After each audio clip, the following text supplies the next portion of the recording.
నమస్తే welcome to our voice నేను journalist నవత నిషేధిత ఇస్లామిక్ ఉగ్రవాద సంస్థ పాపులర్ ఫ్రంట్ ఆఫ్ ఇండియా కార్యకర్తల విషయంలో కొత్త విషయం వెలుగులోకి వచ్చింది. వీరంతా ఇప్పుడు social democratic party of India ఎస్డిపిఐలో చేరుతున్నట్లు తేలింది. ఈ విషయాన్ని కేరళ డీజీపీ రావడ చంద్రశేఖర్ ప్రకటించారు. ఇది ఇప్పుడు దేశవ్యాప్తంగా సంచలనం సృష్టిస్తుంది. 2022లో పిఎఫ్ఐని కేంద్ర ప్రభుత్వం నిషేధించింది. దీంతో దాని కార్యకర్తలు కొత్త బ్యానర్ వెతుక్కున్నారని ఎస్డిబిఐతో చర్చల తర్వాత అందులో చేరిపోయినట్లు పేర్కొన్నారు. పిఎఫ్ఐని కేంద్రం నిషేధించిన తర్వాత కేరళతో సహా వివిధ రాష్ట్రాల్లో ఉన్న సంస్థ సభ్యులపై కఠిన చర్యలు తీసుకున్నారు. వారందరూ కూడా ఎస్డిపిఐలో ఇప్పుడు కలిసిపోయారు. ఈ పరిణామాన్ని మేము పసిగట్టాం, అలాంటి వాటిపై ఖచ్చితంగా చర్యలు తీసుకుంటామని డీజీపీ ప్రకటించారు.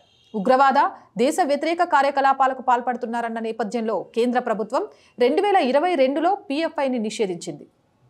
నిజానికి రాజకీయ పార్టీ ముసుగులో ఇది కార్యకలాపాలు నిర్వహించింది. కానీ పిఎఫ్ఐకి ఉగ్రవాద సంస్థలతో సంబంధాలున్నాయని తేలింది. అలాగే ఉగ్రవాద సంస్థలకు నిధులు ఇవ్వడం, శిక్షణా శిబిరాలు నిర్వహణ, ప్రజలను ఉగ్రవాద సంస్థల్లో చేర్చిందని ఎన్ఐఏ అధికారుల దర్యాప్తులో తేలింది. ఉపా చట్టం కింద పిఎఫ్ఐతో పాటు దాని అనుబంధ సంస్థలు rehab India foundation, campus front of India, all India imams council, national confederation of human rights organisation, national women's front, junior front, empowerment India foundation, rehab Kerala foundation పై నిషేధం విధిస్తున్నామని పేర్కొంది. Student Islamic movement of India అంటే సిమీకి చెందిన వారే PFI వ్యవస్థాపక సభ్యులు. వీరికి నిషేధిత జమాత్ ఉల్ ముజాహిద్దీన్ బంగ్లాదేశ్ అంటే జేఎంబీతో సంబంధాలున్నాయి. అంతేకాదు ఐసిస్తో కూడా లింకులున్నాయి. పిఎఫ్ఐ దాని అనుబంధ సంస్థలు దేశంలో ఉగ్రవాద కార్యకలాపాలను ప్రోత్సహిస్తున్నాయి, దేశంలో అసాంఘిక చర్యలకు పాల్పడేలా చేస్తున్నాయని ప్రభుత్వ వర్గాలు పేర్కొన్నాయి. పౌరసత్వ సవరణ చట్టం సిఏఏకు వ్యతిరేకంగా హింసాత్మక ఘటనలకు పాల్పడటంతో పిఎఫ్ఐ పేరు వెలుగులోకి వచ్చింది. దీంతో ఈ సంస్థపై కేంద్ర దర్యాప్తు సంస్థలు నిఘా పెట్టాయి. ఈ సంస్థకు చెందిన సభ్యులు మత మార్పిడులు, ఉగ్రవాదం, మనీ లాండరింగ్కి పాల్పడటమే కాకుండా నిషేధిత సంస్థలతో సంబంధం కలిగి ఉన్నట్లు నిఘా సంస్థలు గుర్తించాయి. పిఎఫ్ఐ 2006 డిసెంబర్ 19న ఏర్పాటైంది. ఈ సంస్థకు విదేశీ విరాళాలు వస్తున్నట్లు ఎన్ఐఏ ఆరోపిస్తోంది.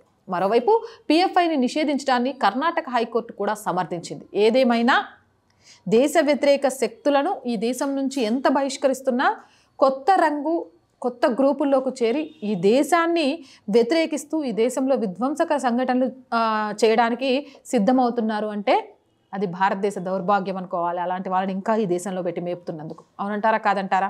మీ అభిప్రాయం ఏంటి? కామెంట్ సెక్షన్లో పెట్టేయండి.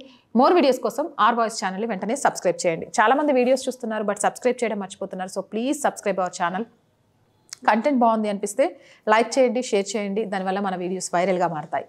ఆర్థికంగా ఆర్ వాయిస్కి చేతనందించండి. మీరు చేసే ప్రతి రూపాయి కూడా మన ఛానల్ ఇంకా ముందుకు వెళ్ళడానికి ఉపయోగపడుతుంది. ఆర్థికంగా సపోర్ట్ చేయాలంటే సబ్స్క్రిప్షన్ పక్కనే జాయిన్ అనే బటన్ ఉంది. 1 to 5 లెవెల్స్ ఉన్నాయి. ఏదో ఒక లెవెల్లో సపోర్ట్ చేయండి.